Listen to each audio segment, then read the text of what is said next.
Shalom, selamat pagi jemaat Tuhan yang saya kasihi di dalam Tuhan Yesus Kristus. Tata cara mengikuti kebaktian live streaming. Yang pertama, gunakan pakaian yang rapi, sopan, sebagaimana saudara sedang berada di gereja. Kedua, siapkan diri, duduklah yang sopan, rapi. Jangan melakukan kegiatan lain seperti makan, minum sepanjang ibadah dilaksanakan. Ketiga, ikutilah liturgi serta berpartisipasi aktiflah selama ibadah berlangsung, seperti duduk, berdiri, bertepuk tangan, memberikan persembahan. Persembahan saudara dapat dimasukkan di dalam amplop. Dan yang keempat, ikutilah ibadah live streaming dari awal sampai selesainya sebagaimana saudara beribadah di gereja. Demikian panduan tata cara mengikuti kebaktian live streaming. Biarlah ini sungguh menolong kita semua untuk dapat mengikuti ibadah dengan baik.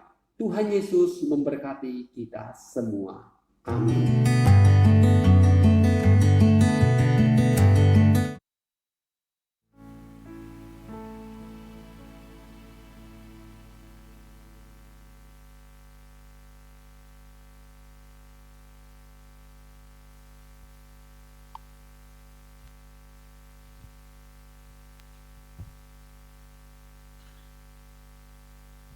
Selamat pagi jemaat yang terkasih dalam Tuhan. Apa kabarnya hari ini? Luar biasa di dalam Tuhan. Baiklah, kita akan memulai ibadah kita. Ibadah pagi ini dimulai dalam nama Allah Bapa, Allah Putra, dan Allah Roh Kudus. Mari kita menenangkan hati dan pikiran kita untuk menghadap Tuhan. Kita mau mengambil saat teduh. Saat teduh dimulai.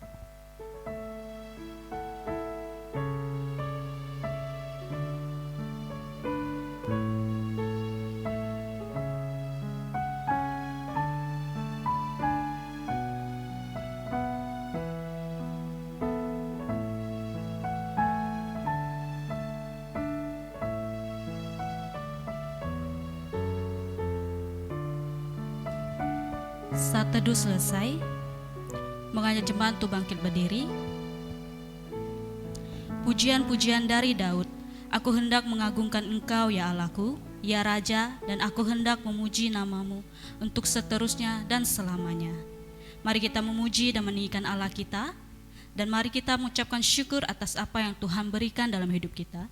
Kita mau ke pujian, puji Tuhan Allah penebusku.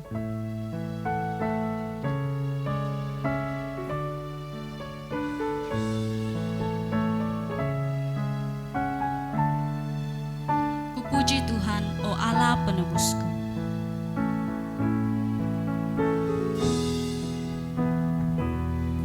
Puji Tuhan, oh Allah penebusku. Puji dan syukur ku bawa padamu. Di hadapan Tuhan aku bersujud dengan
Bait yang pertama, Ku puji Tuhan, sebab Allah penebus kita.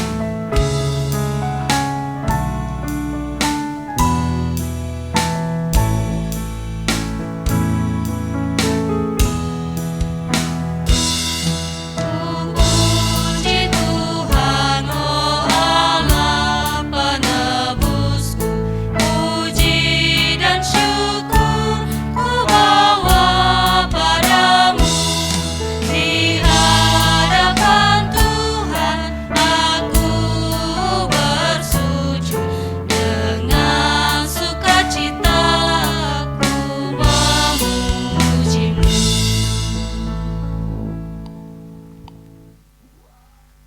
Mari kita tundukkan kepala, kita berdoa.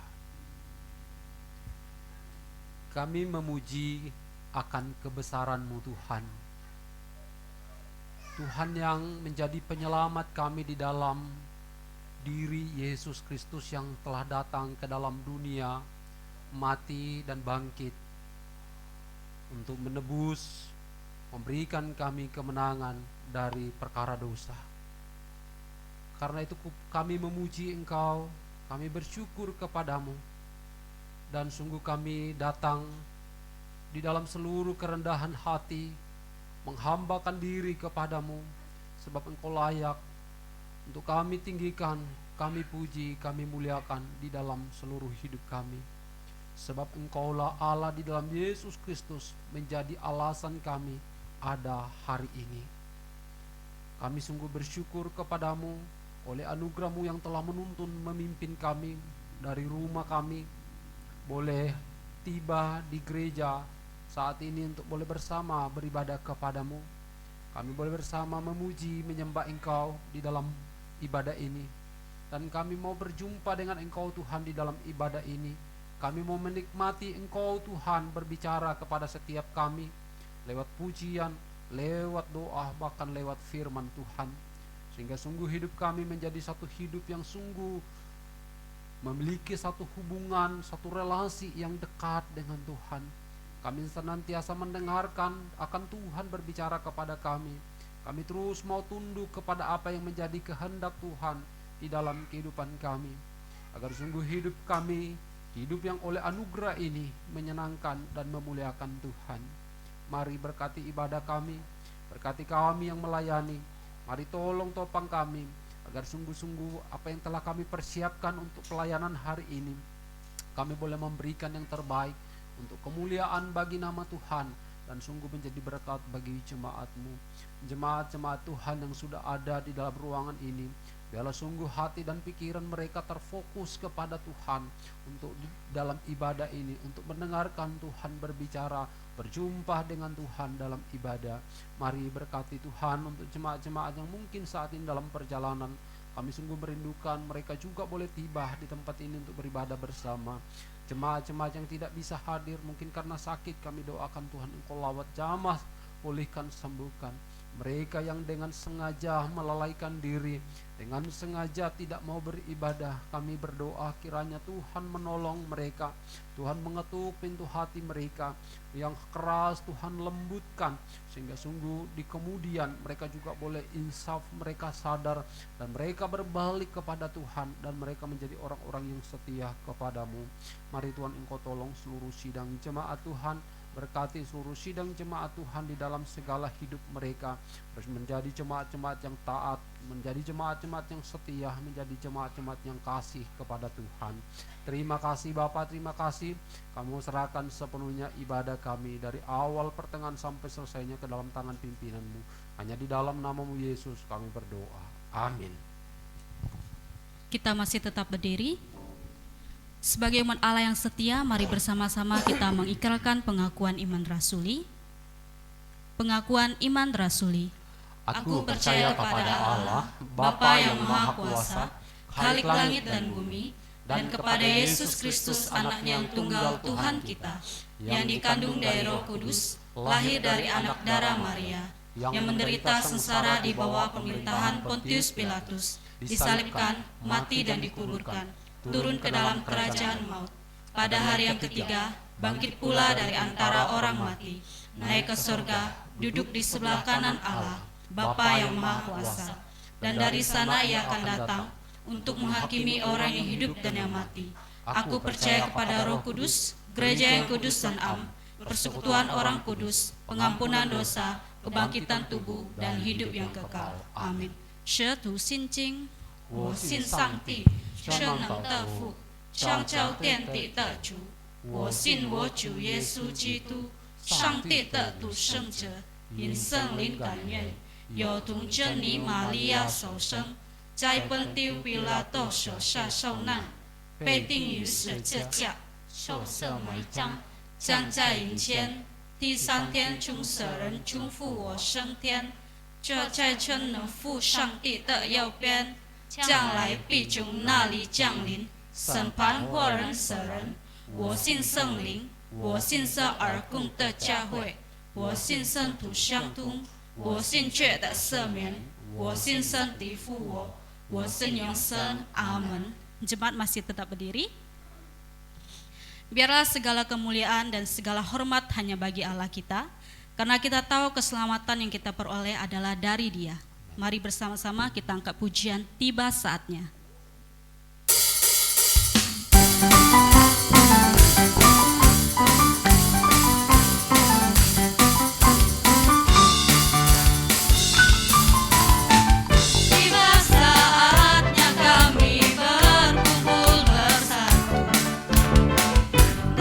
Nafsuku dan bangsa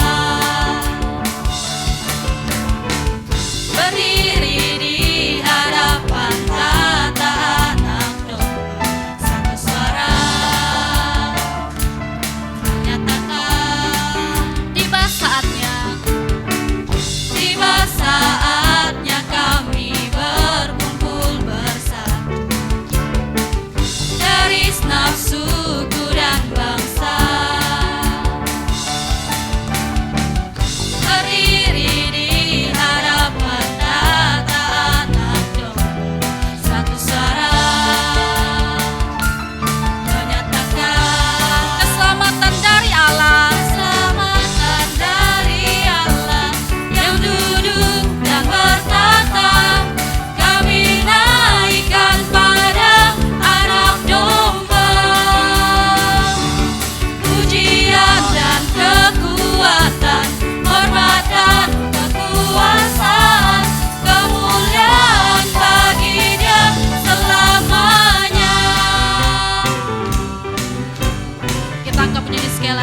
Tiba saatnya kita berkumpul di tempat ini untuk memuji dan memuliakan nama Tuhan. Tiba saatnya kami berkumpul bersama dari nafsuku dan bangsa,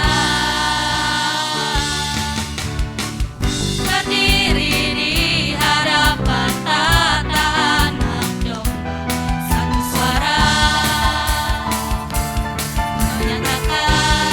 keselamatan dari Allah yang duduk dan bertata, kami naikkan pada anak domba. Pujian dan kekuatan, hormatan, kekuasaan, kemuliaan bagi Dia selamanya. Keselamatan dari Allah yang duduk dan bertata, kami naikkan pada anak domba. Pujian dan kekuatan, hormatan, kekuasaan, kemuliaan bagi Dia selamanya. Keselamatan dari Allah yang duduk dan bertata, kami naikkan pada anak domba. Pujian dan kekuatan, hormatan, kekuasaan, kemuliaan bagi Dia selamanya. Jemaat dipersilakan duduk kembali. Mari kita membuka Alkitab kita. Bacaan kita hari ini diambil dari 1 Korintus pasal 12 ayat 12 sampai 31.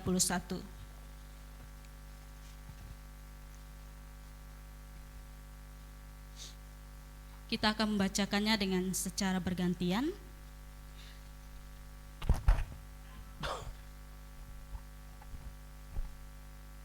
Apakah jemaat Tuhan sudah menemukan? 1 Korintus pasal 12 ayat 12 sampai 31. Banyak anggota tetapi satu tubuh.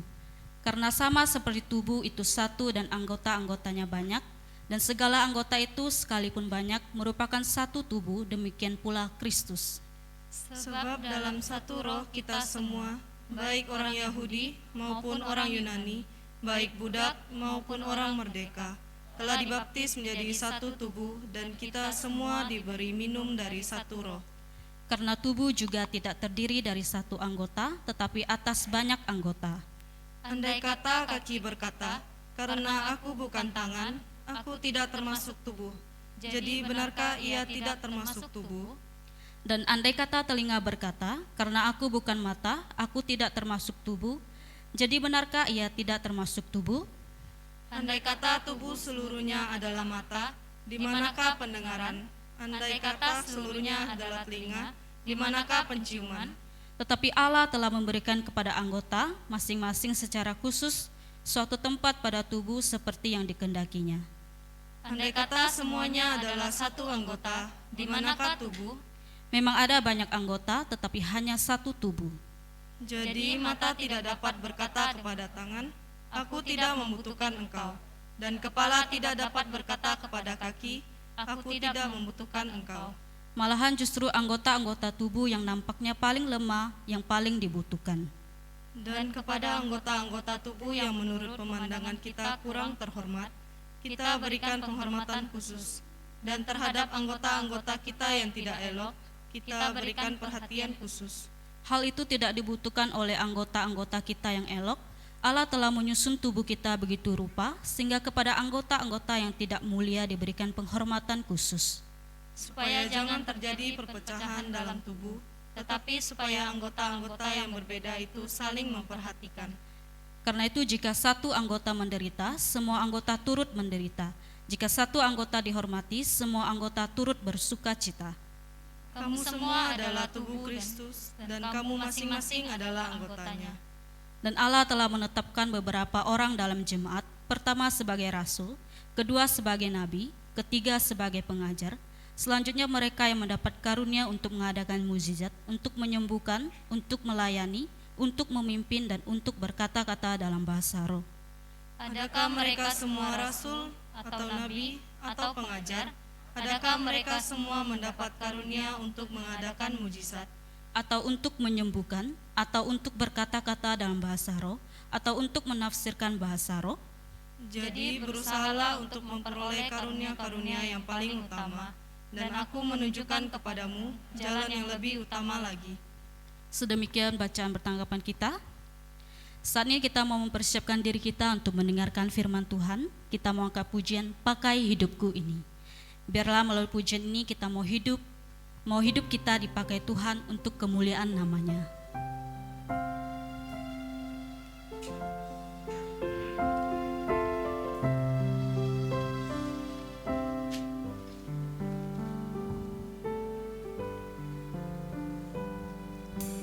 Pakai hidupku ini, seluruh roh dan jiwaku. Pakai tanganku ini,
Mari kita berdoa.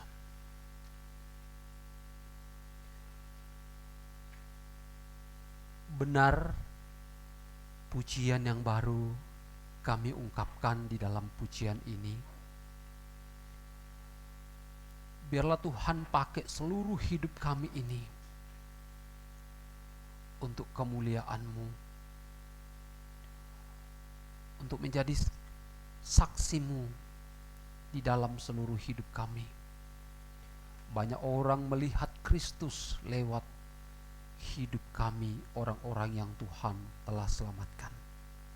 Pakai seluruh hidup kami dan berikan kami kesatuan sebagai satu tubuh di dalam Kristus, sehingga sungguh-sungguh Tuhan dipermuliakan dari setiap kami, orang-orang yang Tuhan telah panggil di dalam tubuh Kristus.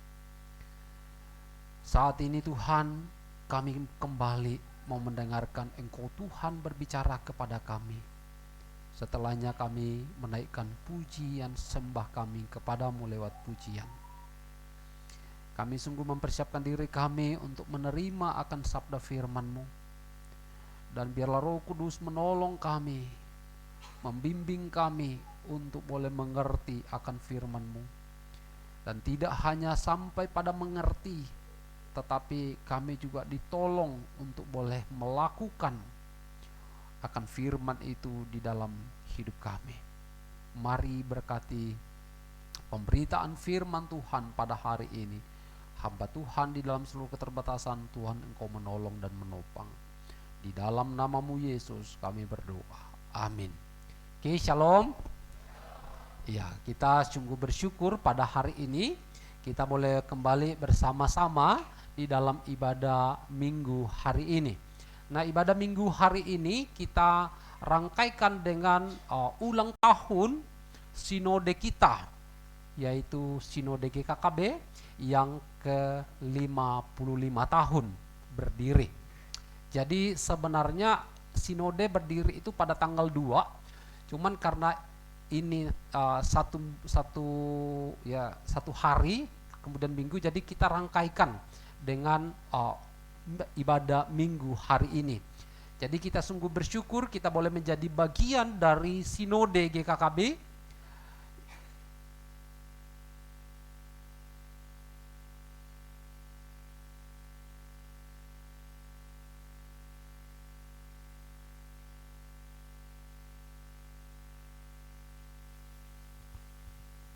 Tes.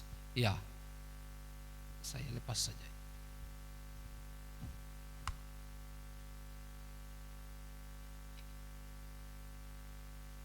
Ya, jadi sinode kita sendiri itu sudah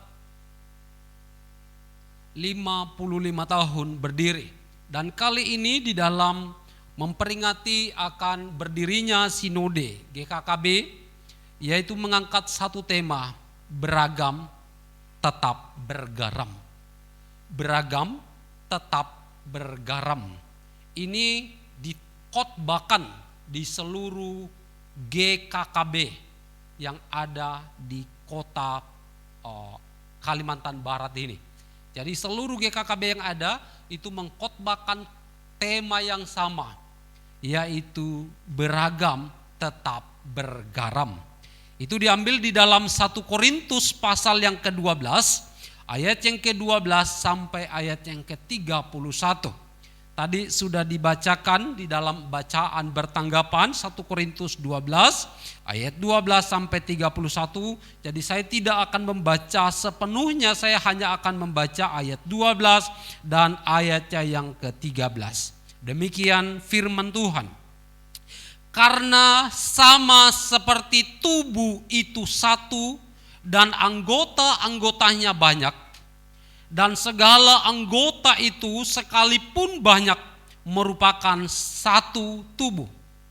Lalu kemudian itu dikontraskan dengan pernyataan demikianlah, bukan dikontraskan, maksudnya disamakan dengan itu, dikatakan demikian pula lah Kristus. Sebab dalam satu roh kita semua, orang-orang yang percaya, baik orang Yahudi, maupun orang Yunani, baik budak maupun orang merdeka, telah dibaptis menjadi satu tubuh, dan kita semua diberi minum dari satu roh. Nah, Bapak Ibu Saudara yang dikasihi Tuhan, beragam tetap bergaram. Nah, kata beragam berarti bermacam-macam, atau juga dapat diartikan satu kumpulan benda atau orang yang berbeda-beda, tidak sama satu dengan yang lainnya. Ini kira-kira contohnya yang disebut kata beragam. Ya, ini dari sisi warna berbeda, dari karena ini gambar ya, dari sisi kalau itu manusia, dari sisi postur tubuh berbeda dan sebagainya. Atau kalau contoh lain adalah kita yang saat ini ada di dalam ruangan saat ini. Ini contoh lain dari kata beragam. Kita satu ada di dalam GKKB, Jemaat Kumpai. Tetapi di dalam GKKB Jemaat Kumpai itu sendiri, itu terdiri dari beragam suku. Ya, GKKB Kumpai itu sendiri terdiri dari beragam suku.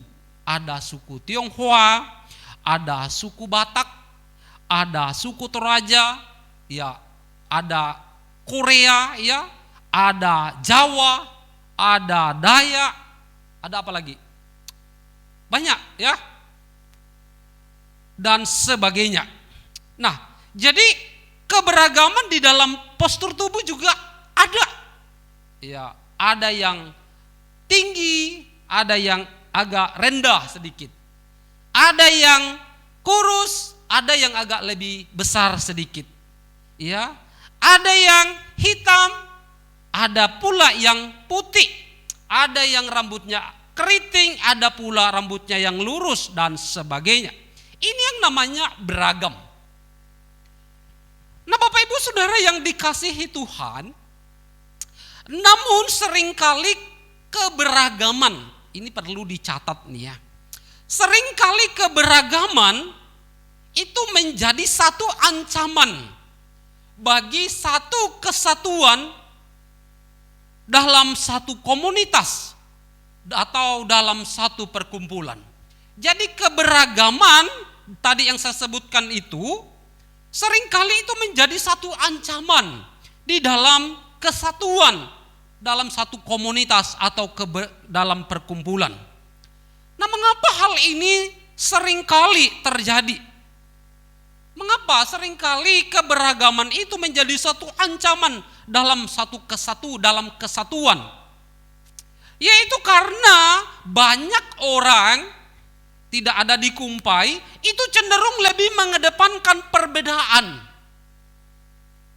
Seringkali banyak orang mengedepankan perbedaan daripada kesamaan atau kesatuan. Agamaku, sukuku, budayaku, warna kulitku, dan lain sebagainya. Karena itu kita tidak heran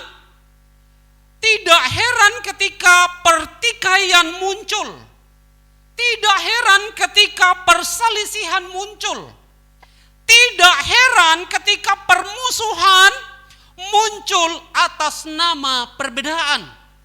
Ini kan yang sering kali terjadi di dalam sebuah komunitas, di dalam satu kesatuan. Dan tentu saja ini adalah sesuatu yang kita sangat sayangkan bila hal itu terjadi.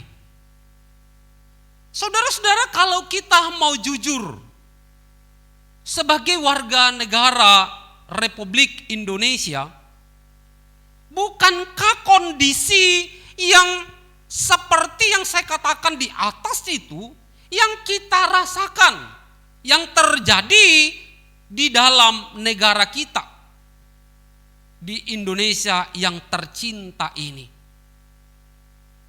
Kita satu di dalam Indonesia, Tetapi karena kita seringkali, banyak orang seringkali memunculkan tentang perbedaan, mengedepankan tentang perbedaan, agamaku, sukumu, budayaku, dan sebagainya.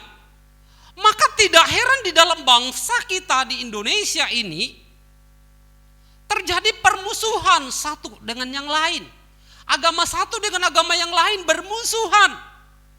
Suku satu dengan suku yang lain itu bermusuhan. Terjadi perselisihan satu dengan yang lain. Pertikaian tidak bisa terelakkan. Terjadilah pengkotak-kotaan. Agamaku, ya kami hanya agama ini. Sukuku, ya kami suku-suku ini aja. Budaya, ya budaya-budaya kami aja. Dan sebagainya. Nah, ini yang sedang terjadi di dalam negara kita yang tercinta ini. Dan ini sangat disayangkan sekali, bukan? Nah, Bapak Ibu Saudara yang dikasihi Tuhan, namun yang lebih celakanya lagi, adalah kondisi ini tidak hanya terjadi di dalam negara kita, tetapi juga terjadi di dalam kalangan gereja, di mana hidup dalam satu gereja, hidup sebagai satu gereja, tetapi masing-masing menonjolkan diri, masing-masing menunjukkan tentang siapa dia. Maka tidak heran di dalam satu gereja terjadi perselisihan, di dalam gereja terjadi permusuhan, di dalam gereja terjadi pertengkaran dan sebagainya. Nah, Bapak Ibu Saudara yang dikasihi Tuhan, kondisi seperti itulah yang pernah terjadi di jemaat Korintus pada waktu itu. Kalau kita membaca di dalam 1 Korintus pasal 1 ayat 11 sampai 12, 1 Korintus pasal 1 ayat 11 dan 12, maka kita akan menemukan di sana dia katakan, Paulus mengatakan begini. Di sana dicatat bahwa ada perpecahan di antara jemaat-jemaat Tuhan. Dikatakan ayat yang ke-11, kata Paulus ketika ia mendapatkan berita, dikatakan, sebab saudara-saudaraku, aku telah diberitahukan oleh orang-orang dari keluarga Chloe tentang kamu, tentang jemaat di Korintus, bahwa ada perselisihan di antara kamu. Ayat 12. Yang aku maksudkan perselisihan itu adalah bahwa kamu masing-masing berkata, aku dari golongan Paulus, atau aku dari golongan Apolos, atau aku dari golongan Kefas, atau aku dari golongan Kristus. Dan kalau Bapak Ibu membaca seterusnya, saudara akan menemukan tentang jemaat Korintus itu adalah satu jemaat yang terjadi perpecahan yang luar biasa di sana. Nah, di dalam dua bagian firman ini jelas mengkonfirmasi kepada kita bahwa di dalam jemaat Korintus pada saat itu sedang terjadi perpecahan, terjadi perselisihan antara jemaat-jemaat. Padahal mereka adalah orang-orang Kristen, mereka adalah gereja. Karena itulah Rasul Paulus di dalam suratnya kepada jemaat di Korintus, secara khusus di bagian yang kita baca pada hari ini, Rasul Paulus hendak mengingatkan umat Tuhan bahwa memang di dalam gereja itu banyak anggota. Memang di dalam gereja itu ada perbedaan satu dengan yang lain. Pada waktu itu di jemaat Korintus ada orang-orang yang sudah percaya, yaitu dari kalangan orang-orang Yahudi. Tetapi juga ada orang-orang yang bukan Yahudi. Ada orang-orang yang dulunya budak, kemudian juga ada orang-orang yang sudah percaya adalah orang-orang yang telah dilepaskan dari perbudakan, yang sudah percaya kepada Tuhan. Kemudian di dalam jemaat di Korintus juga pada waktu itu bahwa ada orang-orang yang setiap orang memiliki karunia-karunia yang berbeda-beda di dalam satu gereja sebagai umat Tuhan. Ada yang dikaruniai karunia untuk berbahasa roh, ada yang diberi karunia untuk mengadakan mujizat, ada orang yang dikaruniai untuk memberi nasihat. Tetapi Paulus mengatakan jangan sampai karena perbedaan-perbedaan yang ada di dalam satu gereja membuat satu dengan yang lain menjadi sombong. Jangan karena perbedaan, karena status membuat seseorang itu menjadi sombong, merasa lebih baik dari orang lain. Dan kalau sudah itu terjadi, seorang dengan seorang menganggap lebih baik, lebih pantas, maka ujung-ujungnya bukan duit, ujung-ujungnya adalah perselisihan. Kalau satu dengan yang lain menganggap saya punya karunia lebih baik daripada karuniamu, saya lebih rohani daripada kamu, maka ujung-ujungnya adalah perselisihan, ujung-ujungnya adalah perpecahan. Namun yang seharusnya, sebaiknya terjadi, Paulus mengingatkan bahwa walaupun ada keberagaman di dalam gereja sebagai jemaat Tuhan, karena itu memang tidak bisa dihindari, kayak kita di Kumpa ini kan ada satu keberagaman, itu tidak bisa dihindari. Hizkia tinggi daripada Jose, ya kan? Saya lebih gemuk dari Jose, itu tidak bisa dihindari, tidak bisa dihindari. Namun tidak boleh perbedaan itu kemudian menghilangkan, tidak boleh kemudian perbedaan itu, keberagaman itu menghilangkan kita adalah satu tubuh di dalam Kristus. Jadi jangan karena seorang itu punya karunia mungkin 5, satu yang hanya dapat karunia hanya 2, lalu kemudian yang punya karunia 5 memandang rendah yang punya karunia hanya 2, maka terjadilah perselisihan, terjadilah perpecahan di dalam gereja. Karena itu Bapak Ibu Saudara, keberagaman itu tidak boleh menghilangkan bahwa kita adalah satu tubuh di dalam Kristus Yesus.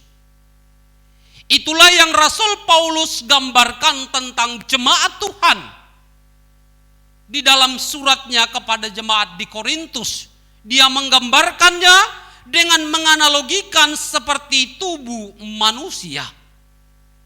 Di dalam ayat yang ke-12 dikatakan, karena sama seperti tubuh itu satu dan anggota-anggotanya banyak, dan segala anggota-anggota itu sekalipun banyak merupakan satu tubuh. Setuju pernyataan Paulus ini? Setuju? Tubuh ini satu, Pak Amun ini satu, tetapi di dalam tubuh Pak Amun ini ada banyak ragam bagian-bagian tubuh. Setuju? Iya dong. Saya ada tangan, saya ada jari, saya ada kepala, saya ada kaki, saya ada lutut. Tetapi tetap disebut satu tubuh. Ya betul? Betul ya? Itulah yang dianalogikan tentang umat Tuhan, orang Kristen. Paulus menganalogikan tentang umat Tuhan. Nah, kalau kita membayangkan atau bisa membayangkan kalau kaki itu berkata saya bukan tangan, maka saya bukan bagian dari tubuh. Atau saya bukan telinga, maka saya bukanlah. Karena saya bukan telinga, maka saya bukanlah tubuh. Karena saya bukan kaki, maka berkata karena bukan saya kaki maka saya bukan bagian dari tubuh. Apakah benar demikian? Tentu tidak. Sebab setiap bagian-bagian yang besar sampai yang kecil yang melekat pada diri kita, dari ujung rambut sampai ujung kaki, tetaplah disebut tubuh Itulah sebabnya Paulus mengatakan, demikianlah di bagian ayat yang ke-11 di bagian terakhir. Paulus katakan begini, demikianlah pula Kristus. Sebab di dalam satu roh kita semua, baik orang Yahudi maupun orang Yunani. Jadi tidak ada lagi pengkotak-kotakan, oh kamu orang Yahudi, saya bukan orang Yahudi. Saya budak, kamu orang merdeka. Saya orang merdeka, kamu budak, tidak selevel dengan saya. Tidak ada lagi. Paulus katakan, telah dibaptis menjadi satu tubuh dan kita semua diberi minum dari satu roh.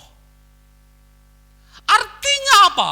Artinya bahwa setiap kita, orang yang percaya, yang menerima Yesus Kristus sebagai Tuhan dan Juru Selamat, engkau dan saya, maka tidak bisa tidak, yes, bahwa kita semua adalah satu tubuh di dalam Kristus. Sebab setiap kita, engkau dan saya, ketika kita percaya kepada Yesus Kristus, Paulus katakan kita diberi minum dari satu roh. Artinya bahwa setiap kita diberi roh yang sama di dalam diri setiap kita, yaitu Roh Kudus. Setiap orang yang percaya kepada Yesus Kristus dengan sungguh, menyatakan imannya bahwa Yesus Kristus yang telah mati dan bangkit, dan sungguh-sungguh percaya kepada Dia, maka roh yang sama ada di dalam dirimu, juga ada di dalam diriku, yaitu Roh Kudus. Saya adalah bagian dari tubuh Kristus. Eko adalah bagian dari tubuh Kristus. Aliong adalah bagian dari tubuh Kristus. Devon adalah bagian dari tubuh Kristus. Setiap kita adalah bagian-bagian dari tubuh Kristus. Walaupun kita punya latar belakang yang berbeda, walaupun postur tubuh kita berbeda, walaupun suku kita berbeda, walaupun warna kulit kita berbeda, walaupun mungkin taraf ekonomi kita berbeda, tetapi tetaplah kita satu dalam tubuh Kristus. Katakan amin. Kita tetaplah satu tubuh di dalam Kristus. Karena itu saudara-saudara, karena itu ketika kita adalah bagian dari tubuh Kristus, maka ketika satu tubuh Kristus sakit, seharusnya semua merasa sakit. Ketika satu bagian tubuh Kristus itu berduka, harusnya semua tubuh Kristus itu merasakan. Ketika satu bagian tubuh Kristus itu bahagia, harusnya semua turut merasa bahagia. Dan seterusnya. Inilah yang harusnya terjadi sebagai satu tubuh di dalam Kristus. Bukankah analoginya Paulus demikian? Karena itu tidak ada lagi kata bahwa dia orang Sulawesi. Oh, saya tidak satu suku dengan Pak Amun. Oh, saya tidak satu suku dengan Elah. Saya tidak satu suku dengan Acu. Tidak ada lagi. Karena saya bukan suku Batak, lalu kemudian saya katakan kalau dia sakit, ya udah biarlah dia, itu urusan dia. Karena saya bukan orang suku Tionghoa, waktu sakit misalnya Jose, udah urusan dia. Tidak bisa. Sebab kita semua adalah satu di dalam Kristus. Kita adalah bagian-bagian dari tubuh Kristus. Karena itu Paulus katakan, kalau satu bagian tubuh kita yang sakit, harus semua tubuh merasakan. Kalau tidak percaya, coba aja. Kalau kamu sakit gigi, yang sakit mana? Semua rasakan. Semua terganggu, tubuh Anda sulit untuk tidur. Kalau kamu sakit gigi, padahal kan yang sakit di gigi. tapi semua tubuhmu itu akan merasakan. Penganalogian oleh Paulus tentang umat Tuhan itu sangat baik sekali. Karena itu yang harus dilakukan sebagai satu tubuh di dalam Kristus, yang harus terjadi adalah Paulus katakan hendaknya saling melengkapi, saling mendukung sebagai satu tubuh Kristus, saling mengasihi, saling menopang untuk mencapai satu kesatuan tubuh Kristus untuk kemuliaan Bapa di sorga. Dan disitulah keberagaman di dalam gereja itu menjadi garam.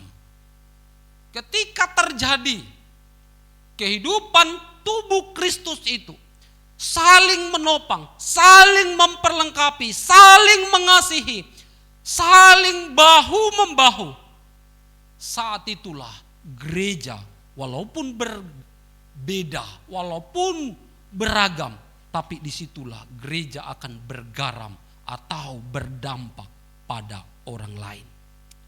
Jadi di dalam tubuh Kristus tidak ada status tinggi rendah.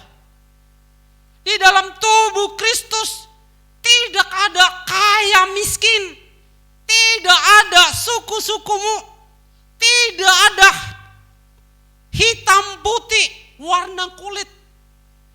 Tetapi kita sama dan satu di dalam Kristus, sebab kita semua memiliki roh yang sama. Memang peran kita bisa berbeda-beda.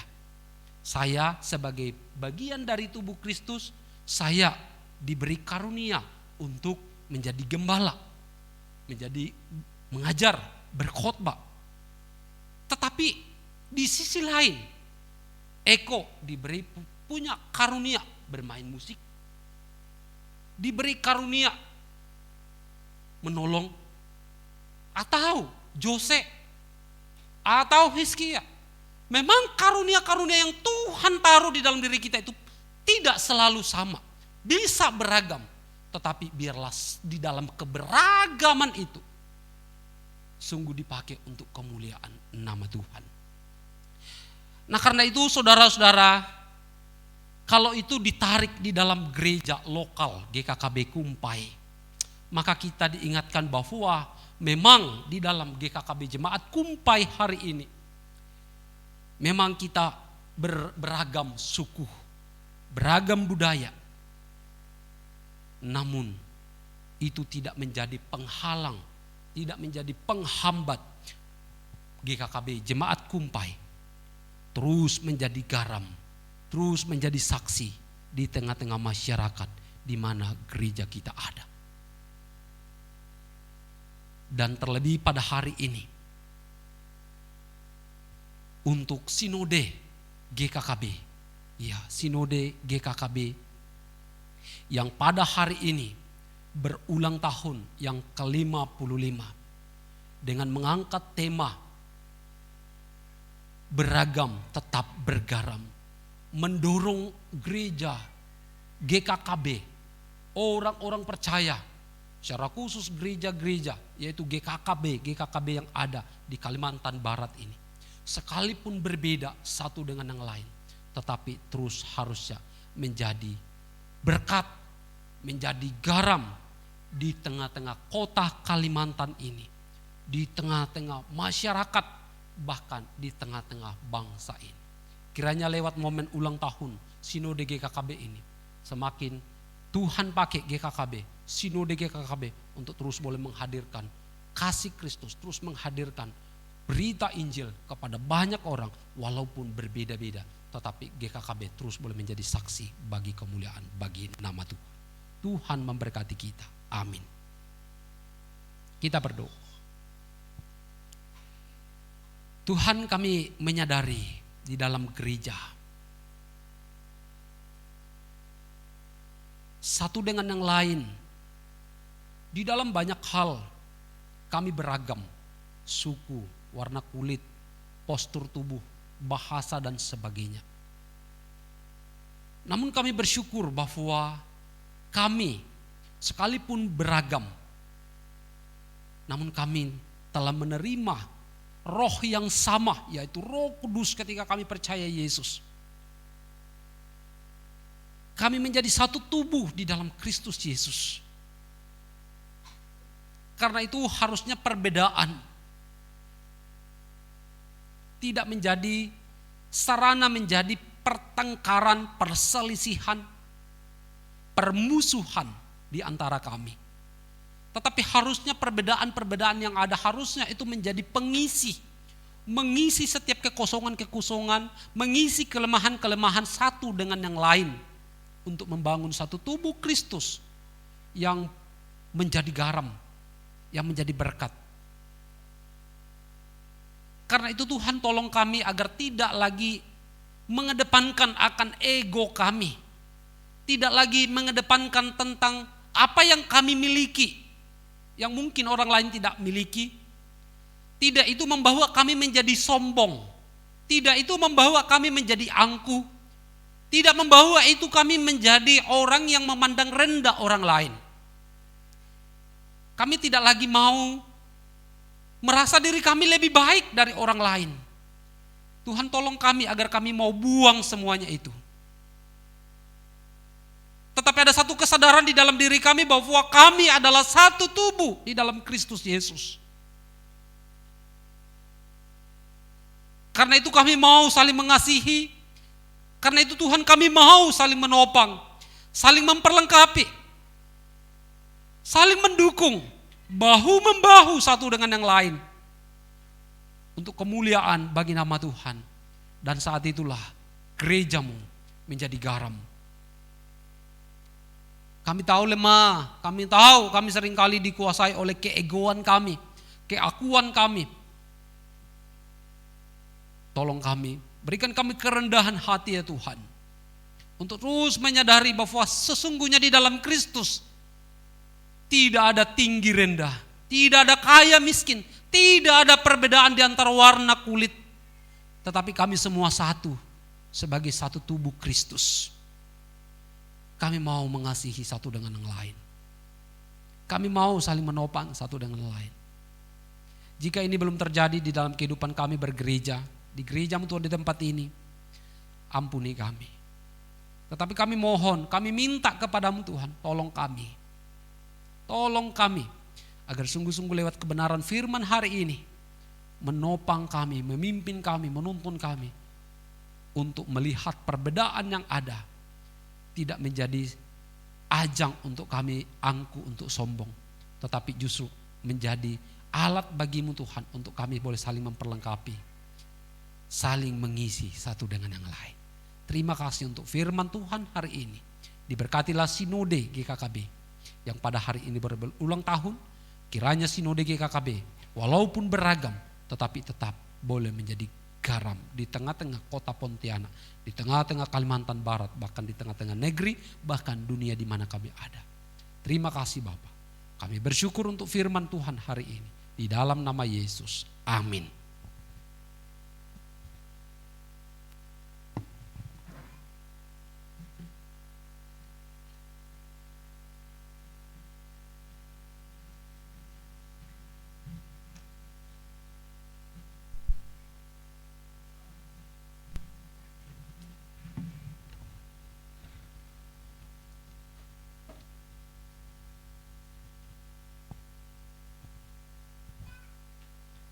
Sungguh indah firman Tuhan yang telah disampaikan. Kita akan meresponi firman Tuhan, kita mau ke pujian Jadikan Kami Satu. Biarlah ini boleh menjadi komitmen kita bahwa kita mau dipersatukan Tuhan untuk memuliakan nama-Nya.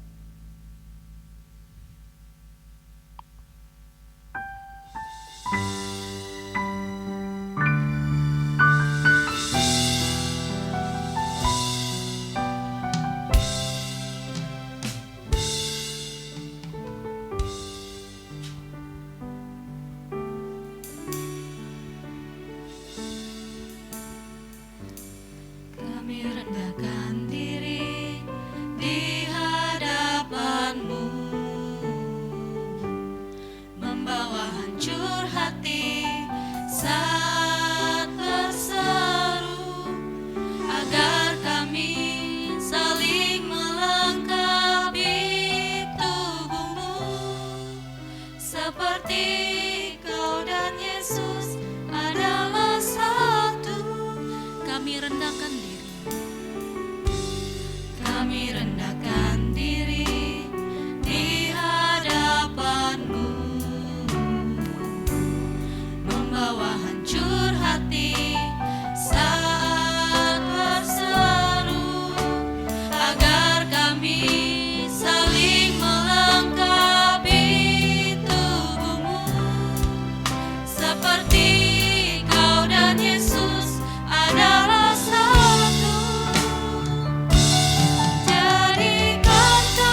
berdiri sekali lagi sambil menjalankan kantong persembahan.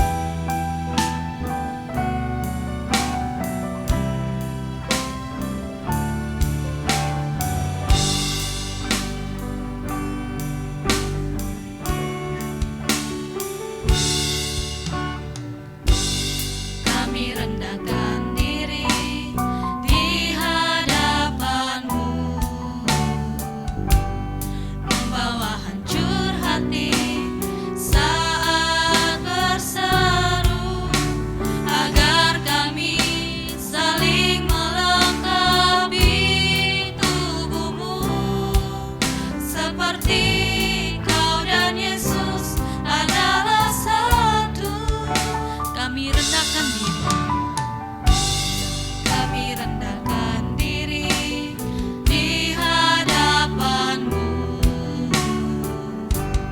membawa hancur hati saat berseru, agar kami saling melengkapi tubuh-Mu, seperti Kau dan Yesus adalah satu.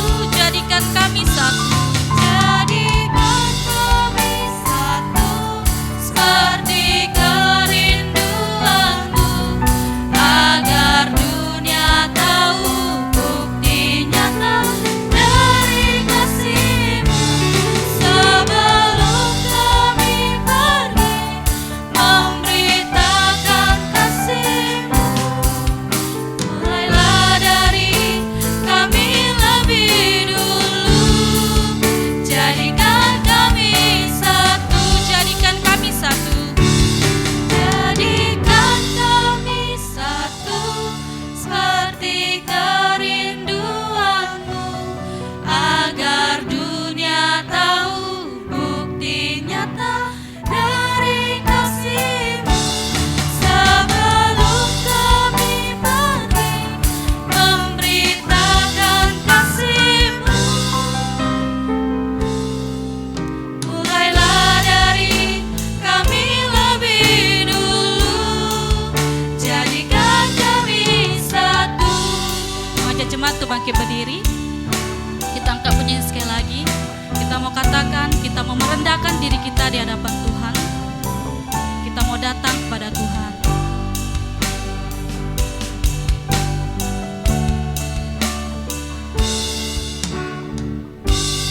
Kami rendahkan diri di hadapan-Mu,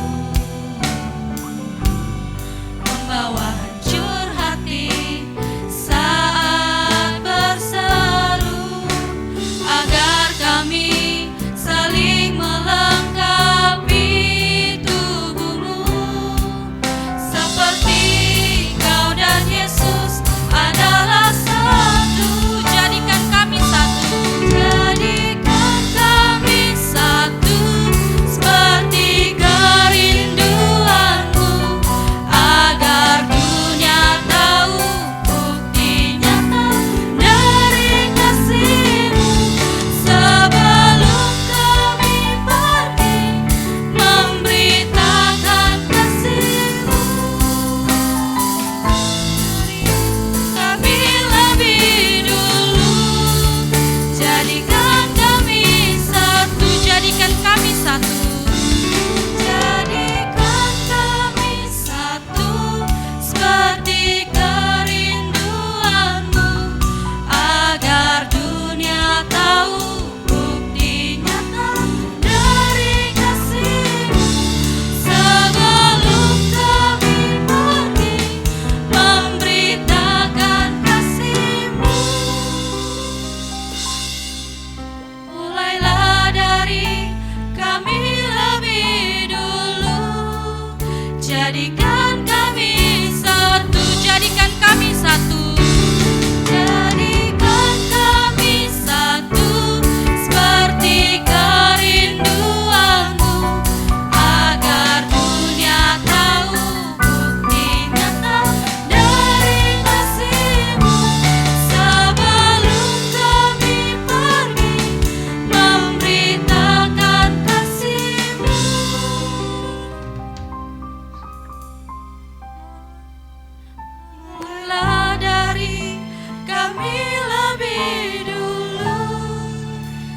jadikan kami satu. Mari kita bersatu dalam doa. Benar ya Tuhan, kami ingin dipersatukan oleh-Mu untuk memuliakan nama-Mu, untuk meninggikan nama-Mu ya Tuhan. Engkau boleh pakai setiap hidup kami untuk memuliakan nama-Mu. Tuhan, kami juga bersyukur pada hari ini Engkau boleh memberikan kami kesempatan yang indah ini untuk datang di hadirat-Mu, untuk memuji dan memuliakan nama-Mu. Terlebih lagi ya Tuhan, kami boleh mendengarkan firman-Mu. Biarlah Tuhan ini boleh menjadi satu pegangan kami untuk kami hidup, dan kami boleh semakin teguh dan kami boleh semakin bertumbuh di dalam Engkau. Tuhan, kami juga bersyukur kami telah menjalankan persembahan. Kami tahu apa yang kami berikan tidak sebanding dengan apa yang Kau berikan di dalam hidup kami. Tapi kami mau ya Tuhan, Kau boleh menerimanya dan hidup kami boleh semakin memuliakan nama-Mu. Kami serahkan setiap hidup kami ke dalam tangan-Mu. Hanya dalam Tuhan Yesus kami sudah berdoa. Amin. Jemaat dipersilakan untuk kembali.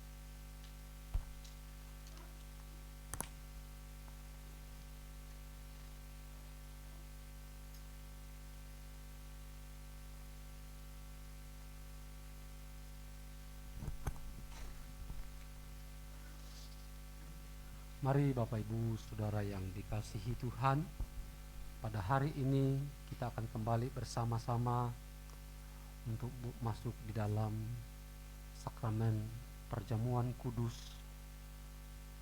Karena itu mari kita sungguh-sungguh boleh mempersiapkan diri kita untuk kita akan menerima roti dan anggur perjamuan kudus yang melambangkan akan tubuh dan darah Kristus yang telah dikorbankan, yang telah dicurahkan untuk pengampunan dosa-dosa kita, untuk kita boleh dibawa untuk menerima anugerah keselamatan. Karena itu saudara-saudara, mari setiap kita yang sudah menerima baptisan dewasa, baik itu dari gereja anggota GKKB Jemaat Kumpai maupun kita yang belum menyatakan diri untuk menjadi anggota, kita masih simpatisan, tetapi saudara telah dibaptis, saudara telah disidi di tempat saudara sebelumnya di mana saudara bergereja. Saya mengundang saudara untuk masuk di dalam perjamuan kudus hari ini, untuk kita boleh bersama-sama merendahkan diri untuk boleh menerima roti dan anggur perjamuan kudus. Karena itu saudara-saudaraku yang dikasihi Tuhan, mari kita terlebih dahulu memeriksa setiap diri kita. Adakah dosa yang menghambat kita? Adakah dosa yang menghalangi kita, yang tidak membawa kita damai sejahtera akan menerima roti dan anggur perjamuan hari ini? Jika ada dosa yang mungkin orang lain tidak tahu, mungkin tetangga, bahkan suami kita, istri kita tidak tahu, hanya Engkau yang tahu dengan Tuhan.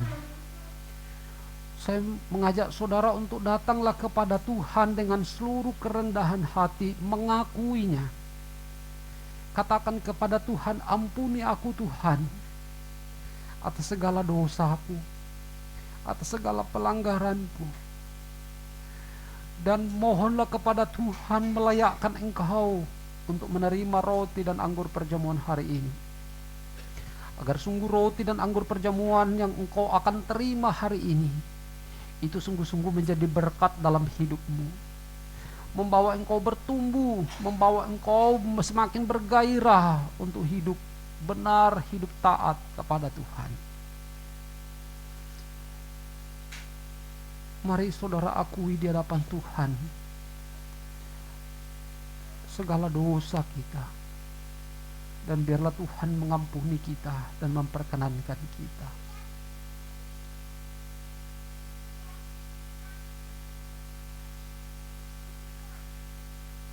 Mari kita berdoa.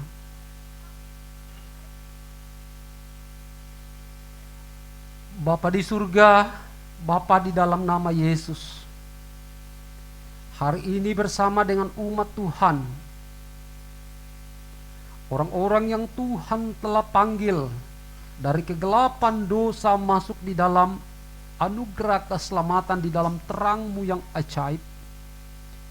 Saat ini kami kembali bersama untuk menerima roti dan anggur perjamuan kudus yang boleh kembali mengingatkan kami akan karya Tuhan kami yang begitu agung, yang begitu mulia bagi kami.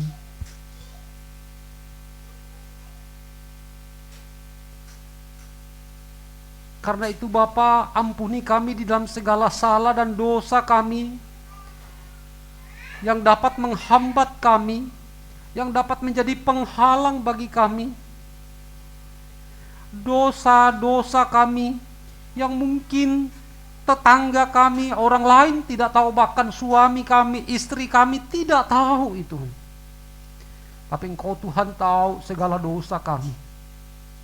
Ampuni kami ya Tuhan, agar sungguh dengan pengampunan-Mu kami diperkenan dan dilayakkan.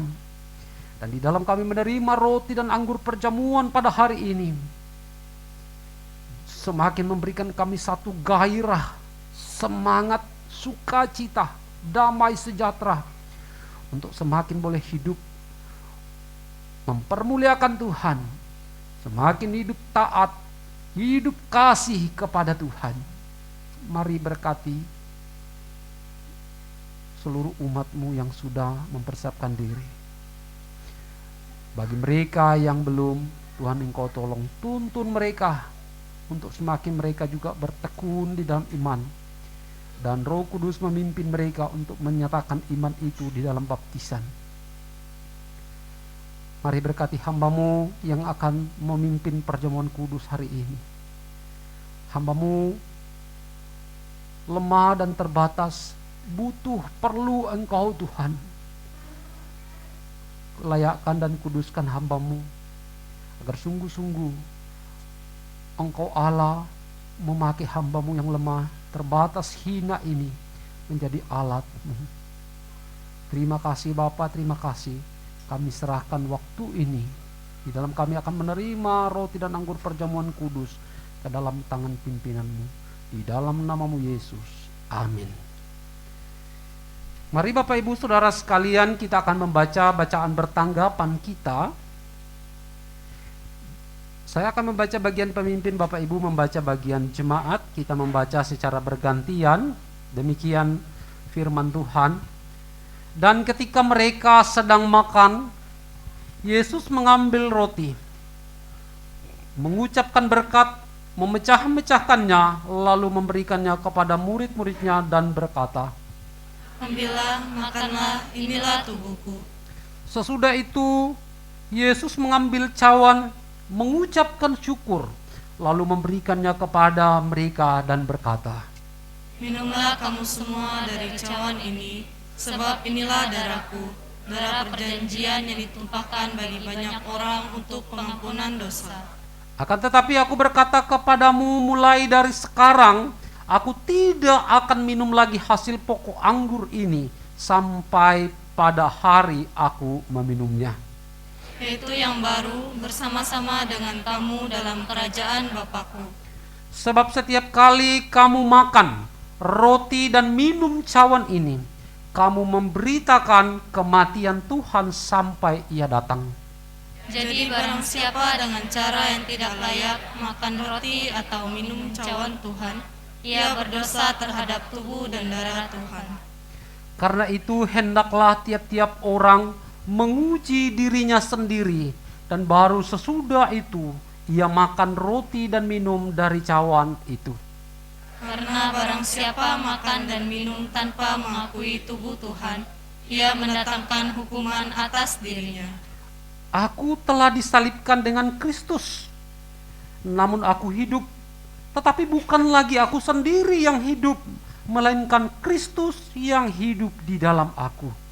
Dan hidupku yang kuhidupi sekarang di dalam daging adalah hidup oleh iman dalam Anak Allah yang telah mengasihi aku dan menyerahkan dirinya untuk aku.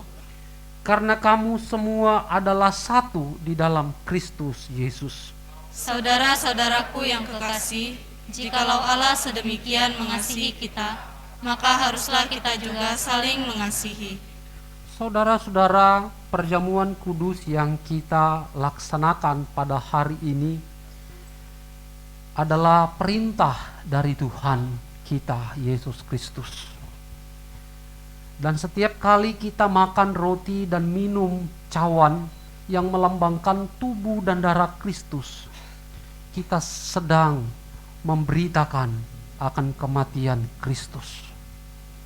Karena itu penting bagi kita sebelum masuk di dalam perjamuan kudus, kita sungguh-sungguh mengoreksi, melihat di dalam diri kita. Jika ada sesuatu dosa, jika ada sesuatu hal yang mungkin kita lakukan tersembunyi, tetapi itu adalah dosa, penting bagi kita untuk mengakuinya di hadapan Tuhan terlebih dahulu. Dan terlebih penting lagi adalah kita benar-benar mengakui akan tubuh dan darah Kristus yang telah dikorbankan dan telah dicurahkan bagi kita.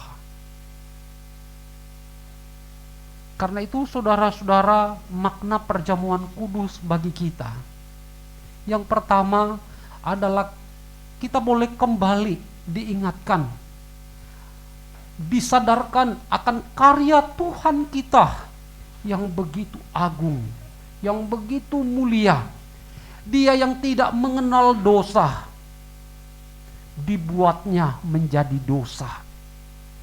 Dia yang tidak seharusnya tersalib, dia yang tidak seharusnya menerima beban hinaan, cambukan, namun ia mengambilnya itu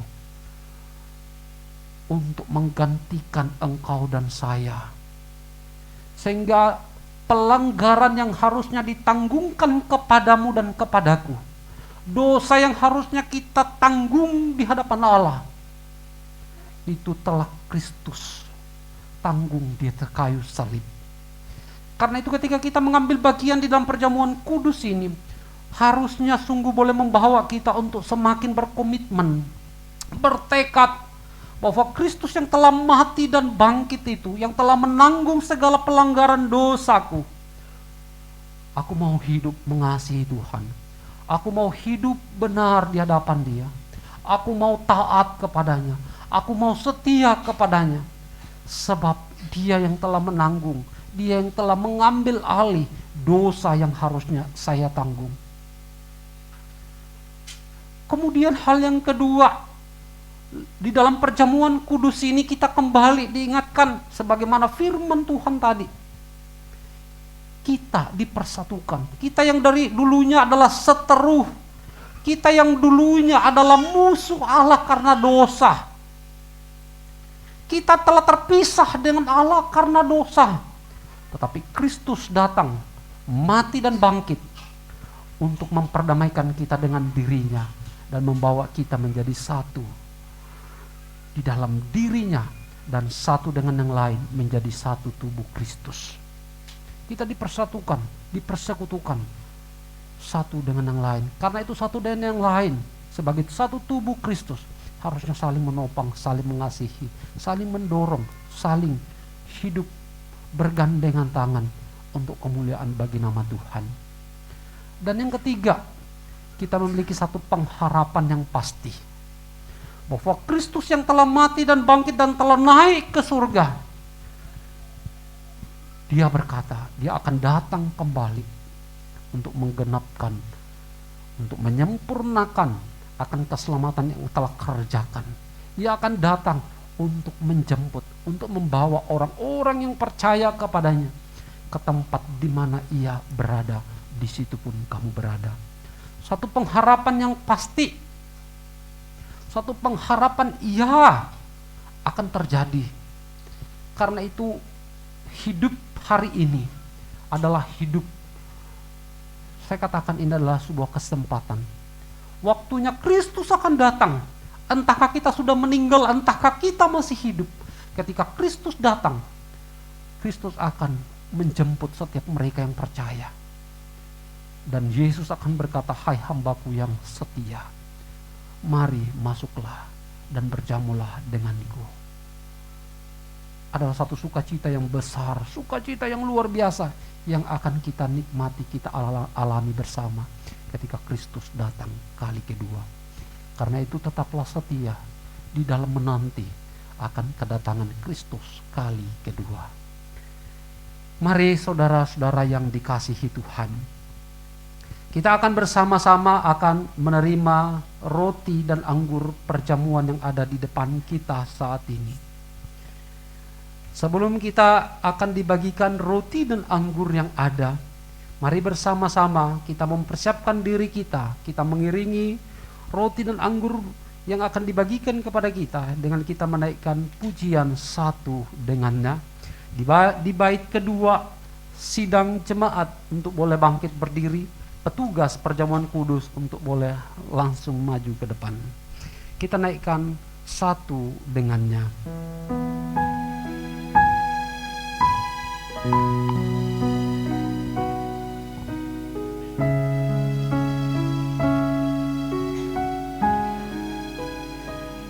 Mari kita dengan sungguh mempersiapkan diri kita untuk menerima roti dan anggur perjamuan kudus yang melambangkan tubuh dan darah Kristus yang telah dikorbankan bagi kita.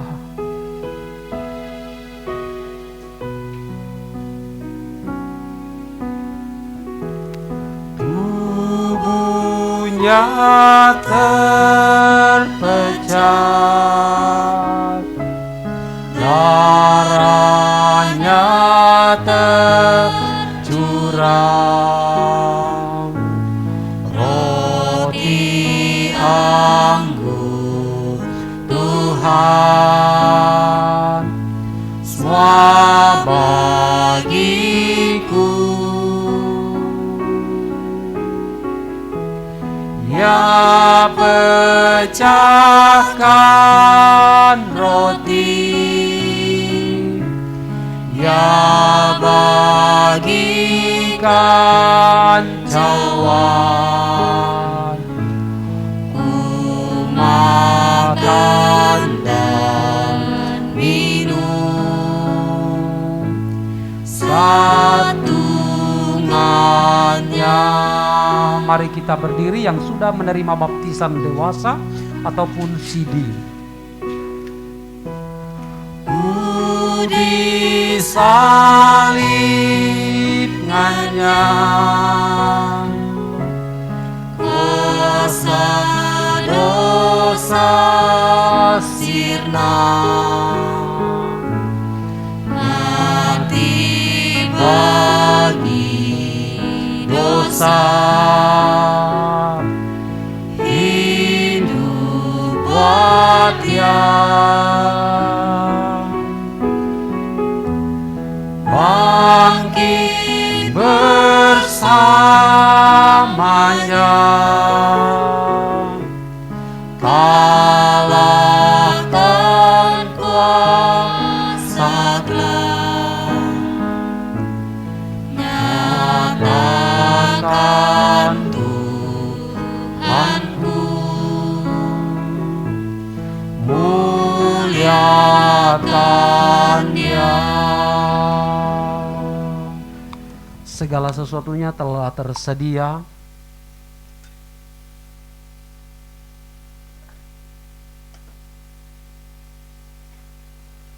Pada malam terakhir sebelum Yesus ditangkap dan disalibkan, di dalam perjamuan makan bersama dengan murid-muridnya, Yesus mengambil roti, memberkatinya, memecah-mecahkannya, dan berkata, inilah tubuhku yang diserahkan bagi kamu, lakukanlah ini sebagai peringatan akan aku. Sesudah itu Yesus mengambil cawan, mengucap syukur dan berkata, Inilah darahku, darah perjanjian baru yang ditumpahkan untuk pengampunan dosa bagi banyak orang. Ambillah dan minumlah.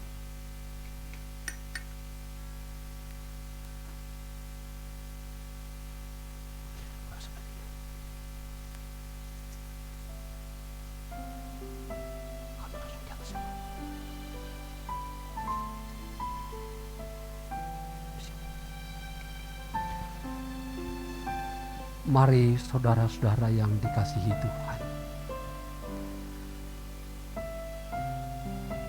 sudah selayaknya dan sepatutnya lah kita bersyukur. Hanya rasa syukurlah yang patut, yang layak, yang pantas untuk kita ungkapkan kepada Tuhan Yesus. Sebab kita yang dulunya adalah budak dosa, kita yang dulunya adalah hamba dosa,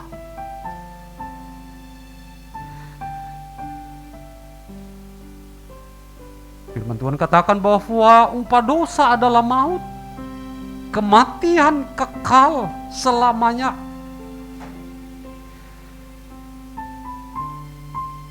Namun oleh karena kasih Allah yang besar bagi kita, Yesus datang ke dalam dunia, firman itu menjadi manusia,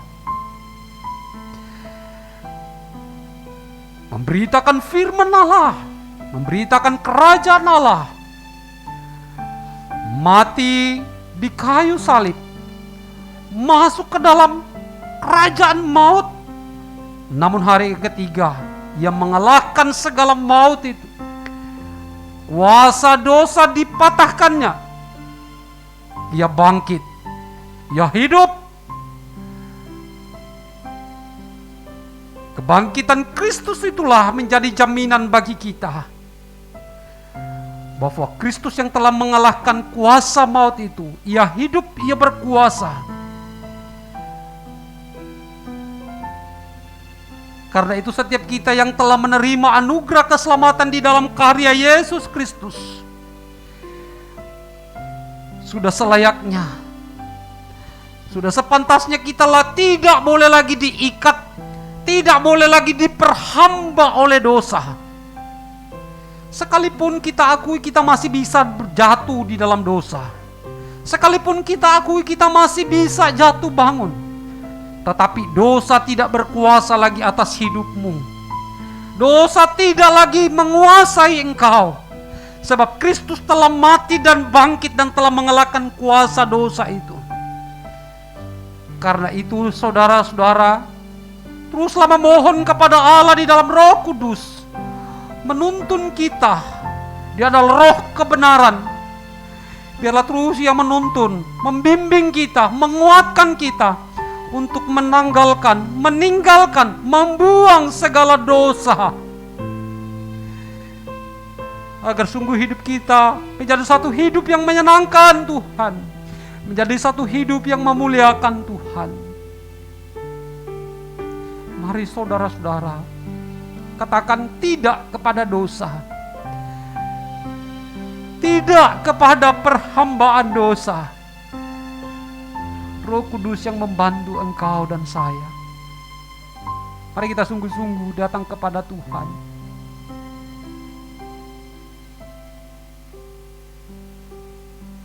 Apakah masih ada yang belum mendapatkan roti? Saudara sudah dibaptis tapi saudara belum mendapatkan roti ataupun anggur? Jika ada, boleh acungkan tangannya.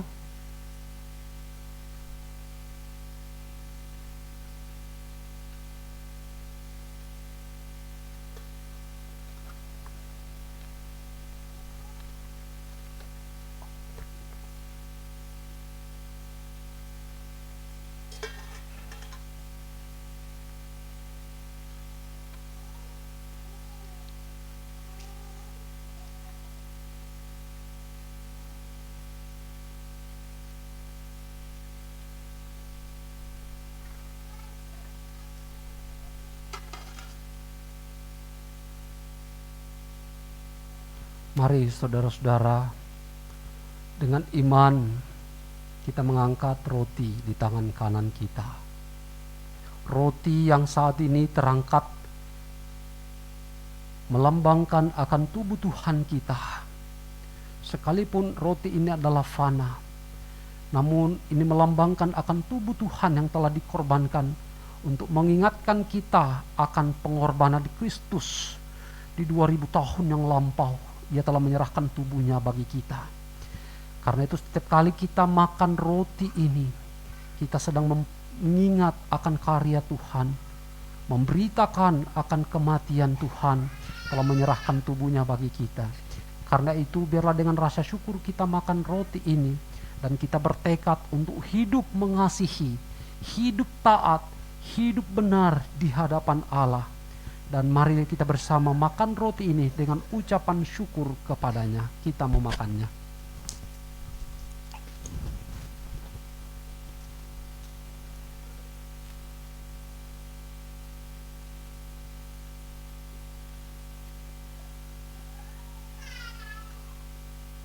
Mari saudara-saudara, kita mengangkat cawan di tangan kanan kita. Bersyukur bahwa Yesus Kristus yang telah mencurahkan darahnya, darah yang dicurahkannya, yang dilambangkan di dalam anggur perjamuan yang saat ini kita pegang, mengampuni, melayakkan kita, mendamaikan kita dengan dirinya.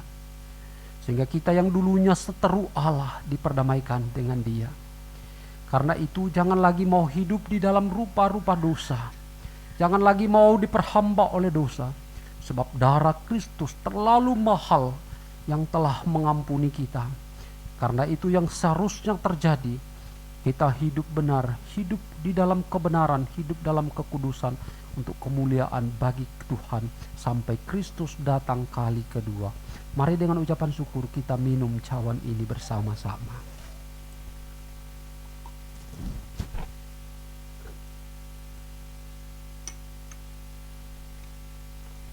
Mari kita berdoa.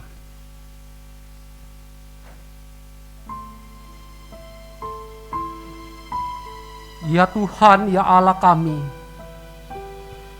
hati kami sungguh bersukacita, hati kami sungguh bersyukur di dalam perjamuan kudus hari ini. Engkau Tuhan boleh memberikan kami anugerah-Mu untuk bersama-sama mengambil bagian di dalamnya.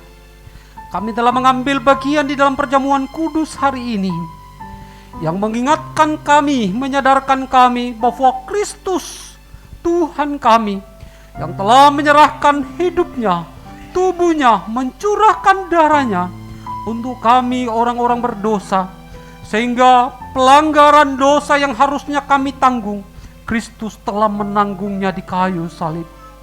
Karena itu Bapa, di dalam satu kesadaran, biarlah Tuhan terus boleh topang kami, pimpin kami untuk hidup di dalam ketaatan, hidup di dalam kasih kepada Tuhan, hidup setia kepada Tuhan sampai Kristus datang kali kedua menjemput kami.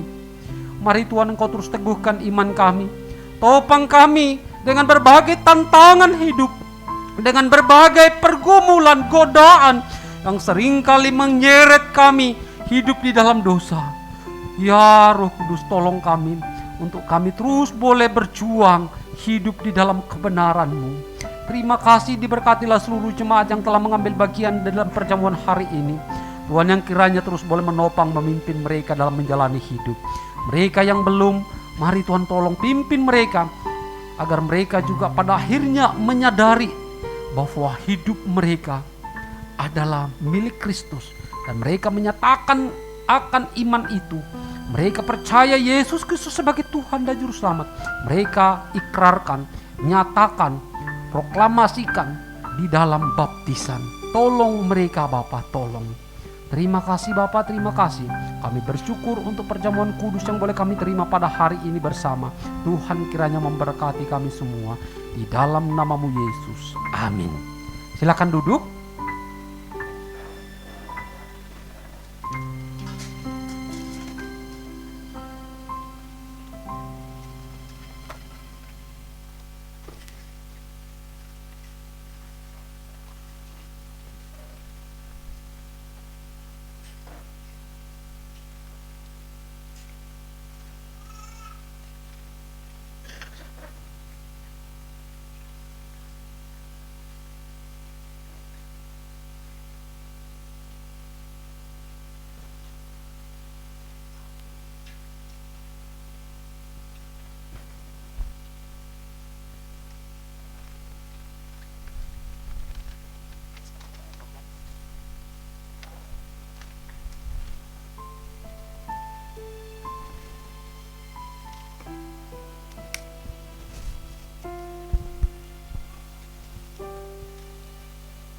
Selamat siang saudara-saudari yang terkasih dalam Tuhan Yesus Kristus.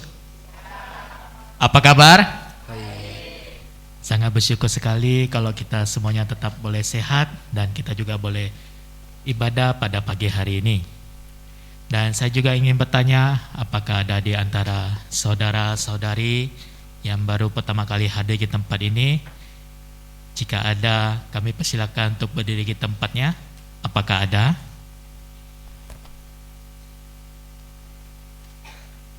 Oke ya, jika tidak ada, kita boleh tetap selalu semangat untuk beribadah kepada Tuhan setiap hari Minggu di tempat ini. Dan saya akan membacakan warta jemaat, yaitu untuk pelayanan pada minggu depan dengan tema Di Hadapan Yang Maha Kudus. Dan untuk pembicara yaitu penginjil Hervianton, liturgis yaitu Saudari Levina, backing vokal yaitu Saudara Hizkia dan Lia, musik yaitu Saudara Eko, Saudari Desi, Saudari Lili, dan Saudara Devon. Dan untuk petugas persembahan yaitu Ibu Eka Santi dan Ibu Asyet. Dan untuk ibadah tunas remaja pada tanggal 10 Juli 2022 ya, dengan tema Maukah Engkau Sembuh, yaitu untuk pembicara Pendeta Amun Saputra, dan untuk liturgis yaitu Saudari Meme, dan backing vokal yaitu Saudari Cindy dan Hengki, dan untuk pemusik yaitu Saudari Emma dan Saudari Kohui, dan untuk petugas persembahan yaitu Saudari Teresia, dan untuk operator RCD yaitu Saudara Hendy. Dan persembahan kolektan yang sudah masuk pada minggu lalu yaitu sebesar Rp1.215.000. Dan untuk laporan persembahan yaitu untuk ibadah sekolah minggu yaitu sebesar Rp115.000. Tunas remaja next yaitu untuk persembahan ucapan syukur yang sudah masuk yaitu keluarga Bapak Marno Ambarita yaitu sebesar Rp100.000. Dan persembahan persepuluhan yang masuk yaitu 067 5.300.000 keluarga San Leong dan Esther yaitu Rp800.000, dan keluarga Aprianto dan Leni yaitu Rp1.300.000. Dan bagi saudara-saudari yang ingin memberikan persembahan dalam bentuk transfer, dan silakan scan barcode yang ada di aplikasi yang sudah tertera di layar kita.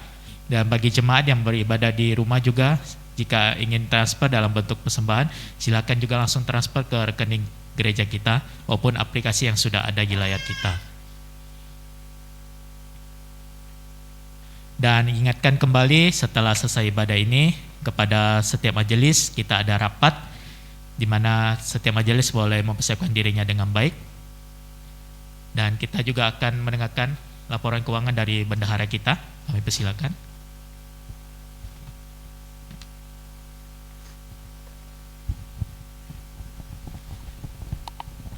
Selamat siang semuanya.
ini ada titipan satu pengumuman kepada pelayan liturgos dan musik ibadah. Setelah ibadah ini tinggal dulu di ruangan gereja karena akan ada pertemuan sebentar ya.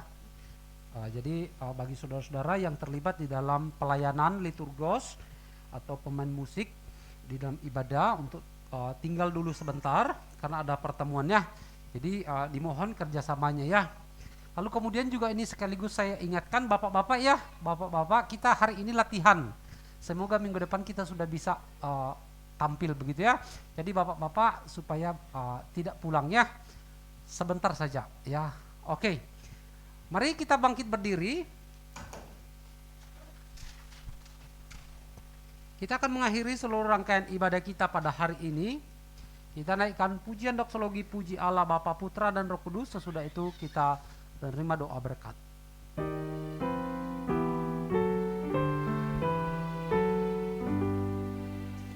Puji Allah Bapa, Putra,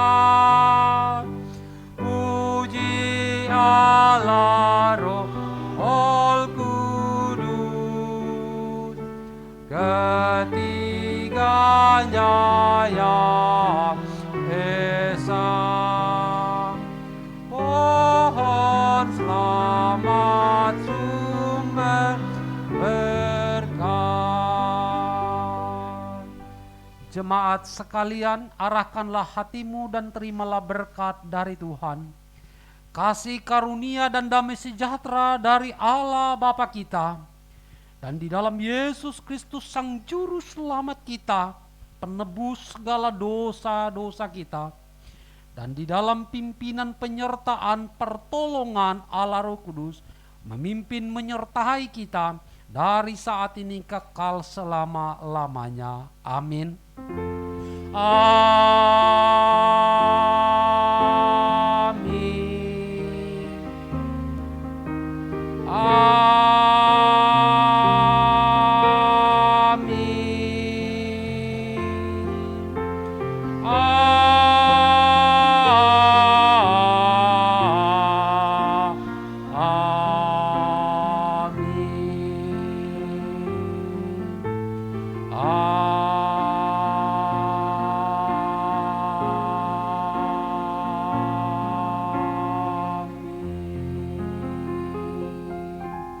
Silakan duduk, ibadah kita selesai. Tuhan Yesus memberkati. Selamat hari Minggu.